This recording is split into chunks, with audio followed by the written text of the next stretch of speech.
बिस्मिल्लाहिर्रहमानिर्रहीम। स्टूडेंट्स, आज का हमारा टॉपिक है बॉल एंड बाउल सिस्टम। जैसे कि हम जानते हैं कि इसका जो क्वेश्चन है किस तरह बन सकता है, प्रूव दैट, साबित करें कि ball and ball system has simple harmonic motion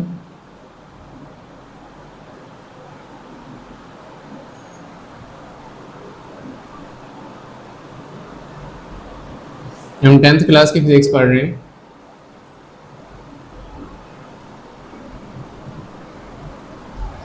ये हमारे पास क्वेश्चन है, साबित करें कि किसी बाउल के अंदर पड़ी हुई जो बॉल है या गेंद है उसकी जो मोशन है हमेशा सिंपल हार्मोनिक मोशन होती है।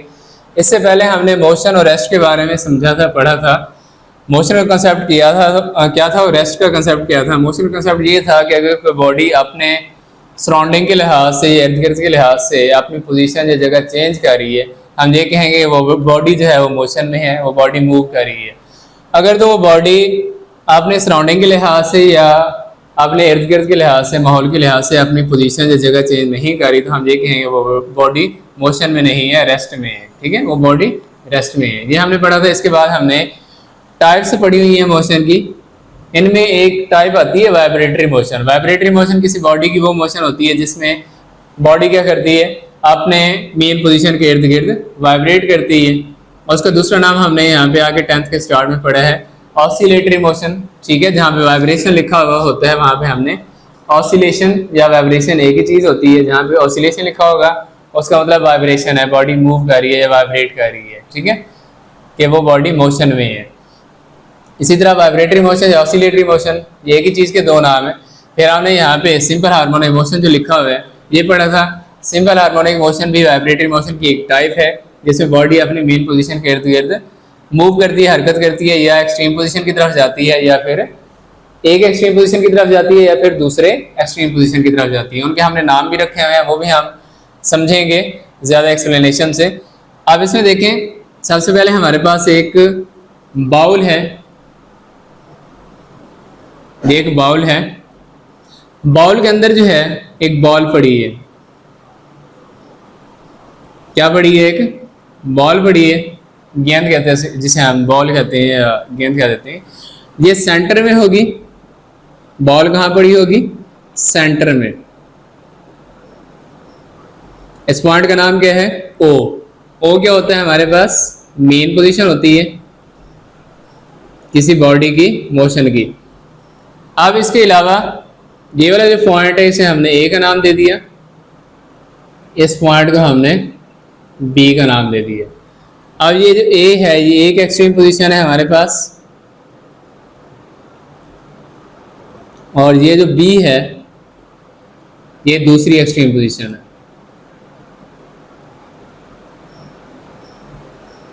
दो एक्सट्रीम पोजीशन है हमारे पास। अब बॉडी ने मूव कैसे करना है, बॉल ने वाइब्रेट कैसे करना है या मोशन में कैसे जाना है। ठीक है, ओ पॉइंट से मेन पोजीशन ओ से किस तरफ जाना है ये हमने देखना है। बॉडी जब भी मूव करेगी मेन पोजीशन से ओ से बी की तरफ जाएगी, फिर बी से वापस ओ पे आएगी, फिर ओ से ए पे जाएगी, इसी तरह ए से फिर ओ पे जाएगी। अच्छा, ये सवाल ये पैदा होता है यहाँ पे कि इसकी मोशन कब तक ऐसे ही रहेगी। इसकी मोशन तब तक वैसे रहेगी, इसी तरह मतलब जारी रहेगी, कंटिन्यू रहेगी।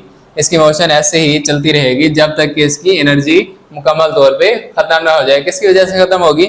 जो उस पर हमने फोर्स लगाई हुई है वो फोर्स, उस फोर्स का असर आहिस्ता आहिस्ता कम होना स्टार्ट हो जाएगा। ठीक है, कम होते होते ये जब बिल्कुल उसकी एनर्जी ख़त्म हो जाएगी, लूज हो जाएगी या लॉस्ट हो जाएगी, तो वो बॉडी रेस्ट में आ जाएगी। जब रेस्ट में आएगी इसका मतलब ये है कि अब वो मूव मजीद नहीं कर सकती, मोशन में नहीं जा सकती जब तक कि दोबारा से उस पर वापस कोई नेट फोर्स ना लगाई जाए। अब देखें, जब ये यहाँ पे बॉल मेन पोजीशन ओ पे पड़ी है, अब ये रेस्ट की हालत में है। रेस्ट की हालत में तब तक है जब तक कि इस पे हम कोई बाहर से फोर्स, नेट फोर्स नहीं लगा रहे, एक्ट नहीं कर रही कोई नेट फोर्स, तो तब तक ये रेस्ट की हालत में है। अब होगा ये जब ये बॉल इस मेन पोजीशन ओ पे पड़ी है, यहाँ से हम इस पे क्या करेंगे, नेट फोर्स एक्ट करवाएंगे, नेट फोर्स लगाएंगे। नेट फोर्स जब लगाएंगे तो ये यहाँ से ओ पॉइंट से कहाँ जाएगी, बी पॉइंट पे जाएगी। ओ पॉइंट से मूव करते हुए कहाँ जाएगी, पॉइंट बी पे, ठीक है। बी से वापस ओ पे आना है इसने।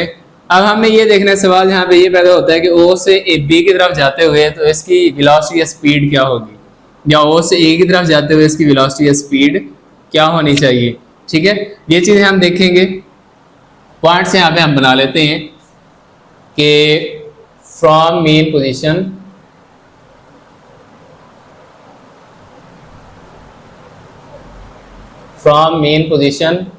O to extreme position. अब ये वाली पोजीशन जो है ये एक्सट्रीम है, ये वाली पोजीशन जो है ये भी एक्सट्रीम है। मेन पोजीशन एक है जो सेंट्रल पॉइंट है, सेंटर वाला जो भी पोजीशन है या पॉइंट है उसे हम मेन पोजीशन कहते हैं, और बाकी के जो कॉर्नर पॉइंट होते हैं उन्हें हम एक्सट्रीम पोजीशन का नाम देते हैं। अब होगा क्या यहाँ पे, from mean position O to extreme position A, जाहिर सी बात है कि O पॉइंट से A पॉइंट की तरफ जाते हुए उसकी वेलोसिटी या स्पीड क्या होगी, कम होगी, क्योंकि ये ज्यादा ऊंचाई की तरफ जा रही है, हाइट पे जा रही है। तो हाइट की तरफ जाते हुए बॉडी की वेलोसिटी या स्पीड कम होती है, ठीक है। वहां पे फोर्स ज्यादा लग रही है लेकिन इसकी स्पीड क्या होगी, यहाँ पे कम होगी। From mean position O to extreme position A, speed of ball is less. अब इसी तरह दूसरा पॉइंट हम बनाएंगे, वो बनेगा from,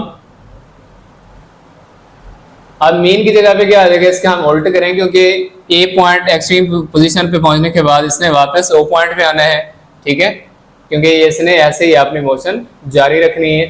from extreme position A to mean position ओ,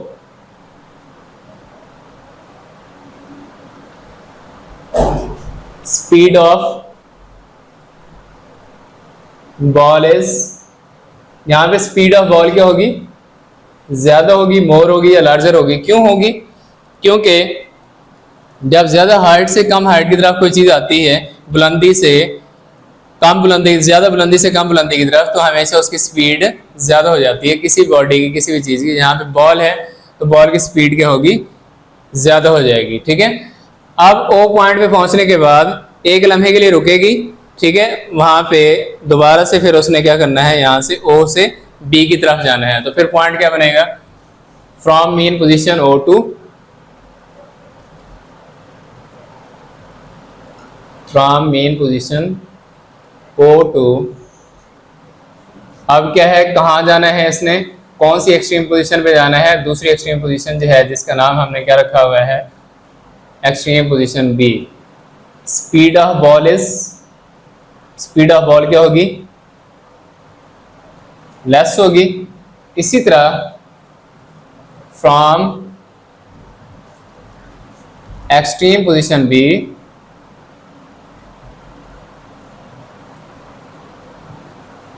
अब यहां पे पहुंचने के बाद, एक्सट्रीम पोजीशन B पे पहुंचने के बाद इसने वापस मेन पोजीशन O की तरफ जाना है, ठीक है, वापस आना है। From extreme position B to mean position O,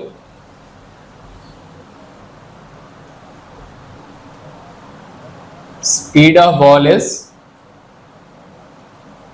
ball की स्पीड क्या होगी, मोर, ज्यादा हो जाएगी, ठीक है।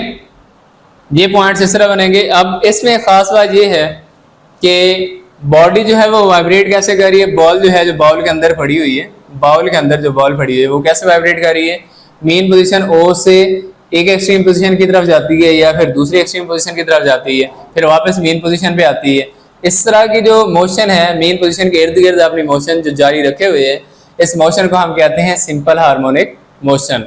इसलिए ये प्रूव हो गया, साबित हो गया कि बॉल एंड बॉल सिस्टम जो है उसकी जो मोशन होती है सिंपल हार्मोनिक मोशन होती है।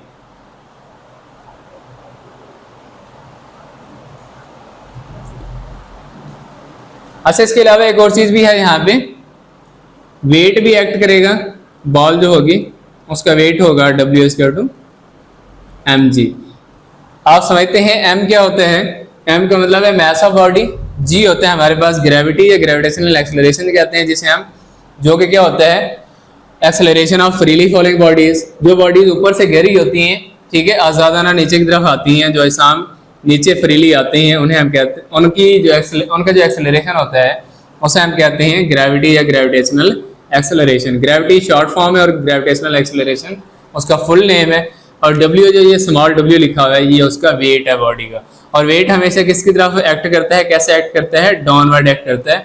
ये यहाँ पे वेट कहाँ से आया, क्योंकि यहाँ पे हमने नेट फोर्स लगाई थी, और फोर्स जहाँ पे लग रही होती है वहाँ पे जाहिर सी बात है वेट भी एक्ट कर होता है। जहाँ पे मैस होता है, फोर्स होती है, वहाँ पे वेट का अमल दखल भी होता है, ठीक है।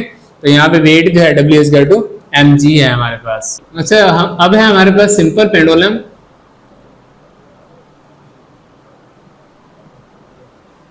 इसका भी क्वेश्चन बनता है, prove that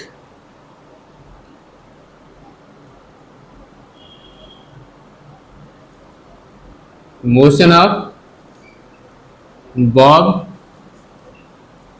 of simple pendulum. Simple pendulum की जो गोली है या बॉब है, उसकी जो मोशन होगी इज आल्सो, वो भी क्या है, सिंपल हार्मोनिक मोशन है, ठीक है। ये लॉन्ग क्वेश्चन बनता है, simple harmonic motion.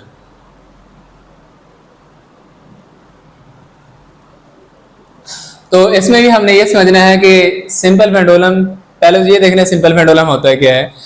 Simple pendulum एक बॉब पे या गोली पे मुश्तमिल होता है, ठीक है। एक रस्सी के साथ या स्ट्रिंग के साथ एक बॉब सी लगी होती है, गोली लगी होती है, उसकी मोशन हमने जांचनी होती है, चेक करनी होती है कि उसकी मोशन कौन सी है, वो सिंपल हार्मोनिक मोशन है या नहीं है, ठीक है। ये भी सिंपल हार्मोनिक मोशन है, ये इसलिए है, हम इसे आगे एक्सप्लेनेशन भी इसकी समझेंगे। लेकिन इससे पहले मैं बता दूं कि ये सिंपल हार्मोनिक मोशन, इसकी मोशन इस तरह होती है कि ये भी मेन पोजीशन के इर्द गिर्द इसकी जो बॉब है या गोली है, ये भी वाइब्रेट या मूव करती रहती है, ठीक है। अब ये इस तरह होता है, आपको यहाँ पे 3 लाइन्स लगी हुई नजर आ रही हैं। ये वो स्पोर्ट है जिसके साथ इसे हमने रस्सी को यहाँ पे अटैच किया हुआ है, बांधा हुआ है, ठीक है। ये वो बॉब है जो मूव कर रही है। अब इसके 3 पॉइंट्स क्यों बने हुए हैं, ये उसका सेंट्रल पॉइंट ओ है जिसे हम मेन पोजीशन कहते हैं, ये उसका पॉइंट ए कह लें, जो उसकी एक एक्सट्रीम पोजीशन है, और ये इसका पॉइंट बी है, ये इसकी दूसरी एक्सट्रीम पोजीशन है, एक्सट्रीम पोजीशन। अब इस बॉब ने मूव कैसे करना है, पहले तो रेस्ट की हालत में होगी, ठीक है, जैसे हमने बॉल एंड बॉल सिस्टम में देखा या मैथ स्प्रिंग सिस्टम में देखा। जब तक इस पे हम बाहर से कोई फोर्स नहीं लगाते, बैरूनी फोर्स कोई अमल नहीं करती, तब तक इसने किस में रहना है, रेस्ट में रहना है। जब इस पे हम बाहर से कोई फोर्स लगाएंगे, फिर इसने मूव करना यहाँ से स्टार्ट करना है, मूव करते हुए इसने कहाँ जाना है, पॉइंट ए की तरफ जाना है, ए से वापस पॉइंट ओ पे आना है, फिर इसी तरह ओ से बी पे जाना है, और बी से वापस किस में आना है, पॉइंट ओ पे जाना है। तो इसकी मोशन किस तरह होगी वो भी हमने देख लेना है। यहाँ पे देखें कुछ चीजें हैं, इसके पॉइंट बनेंगे, जैसे ये है मोशन ऑफ, हमारे पास पहले मोशन किसकी है, मेन पोजीशन ओ से किसकी तरफ जाएगी, ये बॉब जो है एक्सट्रीम पोजीशन ए पे जाएगी। तो यहाँ पे उसकी स्पीड क्या होनी चाहिए, ओ से ए की तरफ जाते हुए। अच्छा, यहाँ पे हमने ये नहीं देखना कि कम होगी या ज्यादा होगी, हमने सिंपल अंदाजा लगाना है कि जितनी हम फोर्स लगाएंगे उतनी उसकी स्पीड होगी, ठीक है। क्योंकि ये ऊंचाई या कम ऊंचाई वाली बात यहाँ पे है नहीं, मतलब ज्यादा बुलंदी या कम बुलंदी, ज्यादा हाइट या कम हाइट वाली बात यहाँ पे नहीं है, हाई पोजीशन या लो पोजीशन वाली बात। यहाँ पे सिंपल ये है कि बॉडी ने मूव करना है, ठीक है। कैसे मूव करना है, एक पॉइंट से दूसरे पॉइंट की तरफ, दूसरे से वापस पहले पे आना है, पहले से फिर एक और पॉइंट पे जाना है।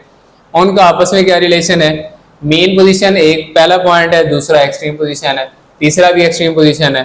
तो मेन पोजीशन से बॉडी ने एक्सट्रीम पोजीशन पे जाना है। अगर हम ज्यादा फोर्स लगाएंगे तो उसकी स्पीड ज्यादा होगी, अगर हम कम फोर्स लगाएंगे तो उसकी स्पीड कम होगी। सिंपल ये बातें हैं, ठीक है।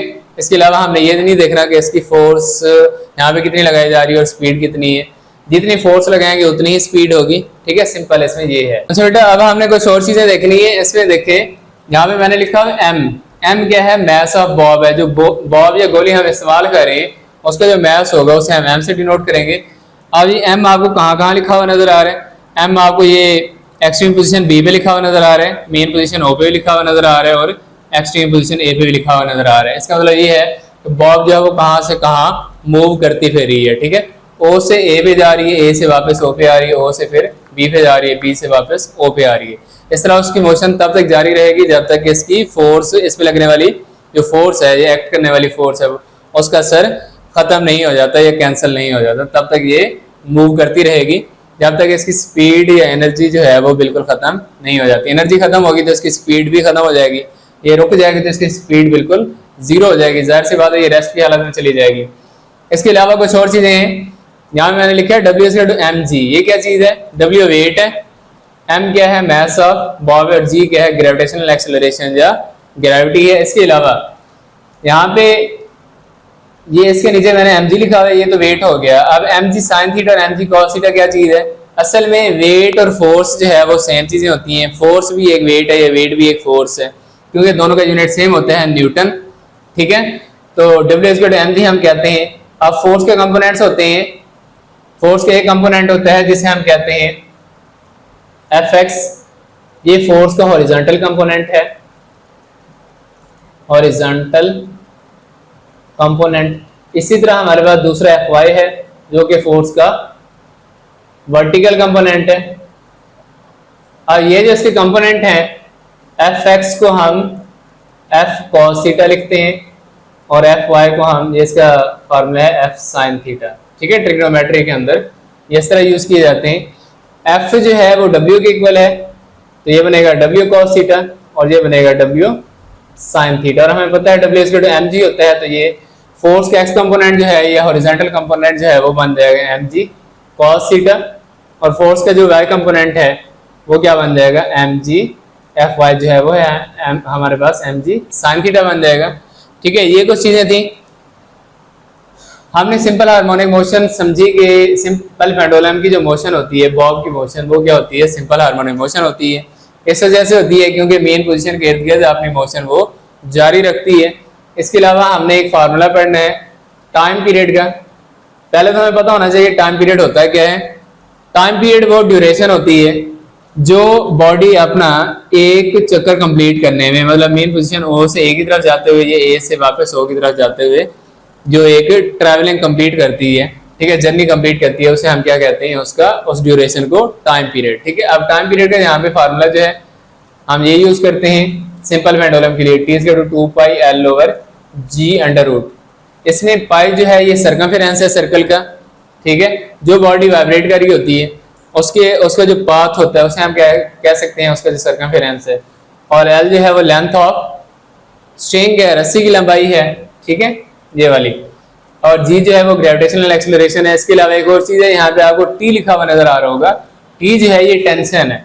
टेंशन किसमें टेंशन है, टेंशन इन स्ट्रिंग, रस्सी में जो टेंशन है, खिंचाव है या तनाव है, उसे हम क्या कहते हैं, टेंशन कहते हैं। और उसे डिनोट हम कैसे करते हैं, T से डिनोट करते हैं। यहाँ पे आपको 3 जगह पे इसलिए लिखा हुआ नजर आ रहा है क्योंकि रस्सी एक ही यूज हो रही है, यहाँ पे स्ट्रिंग एक ही यूज हो रही है, लेकिन क्या हो रहा है, 3 बार इसलिए लिखा हुआ है। यहाँ पे पहले मेन पोजीशन O पे थी, तो ये डिनोट करने के लिए हमने ये यूज किया हुआ है।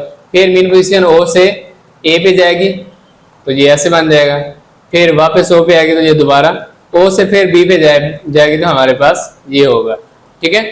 और आपको इस टॉपिक के बारे में अगर कोई क्वेश्चन पूछना हो, कोई भी चीज़ पूछनी हो, कोई चीज़ अगर समझ ना आई हो, कोई क्वेश्चन हो तो आप कमेंट में पूछ सकते हैं। और इसके अलावा हमारे चैनल रामिन एकेडमी को लाजमी सब्सक्राइब करें।